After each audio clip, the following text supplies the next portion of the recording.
May nararamdaman umanong insecurity si kapamilya star Daniel Padilla kay Asia's multimedia star, Alden Richards ayon kay showbiz columnist Christy Ferman. Sa latest episode ng Christopher Minute, naungkat ang tungkol sa pagtatambal ni Alden at ex-jowa ni Daniel na si Catherine Bernardo sa pelikulang Hello Love Goodbye.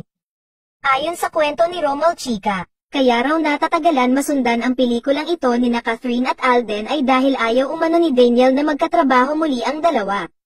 Matatandaan kasing may mga fan na humihirit ng sequel dahil sa tagumpay na nakamit ng pelikula. Sa katunayan, itinuring itong highest grossing movie sa kasaysayan ng pelikulang Pilipino matapos kumita ng 880.6 million pesos.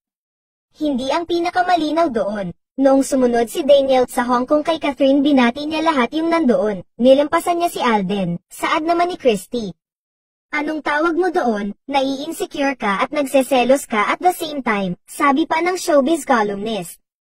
Matatandaan na matapos kumpirmahin ng Katniel ang kanilang hiwalayan, may mga fan na siniship si Catherine kay Alden.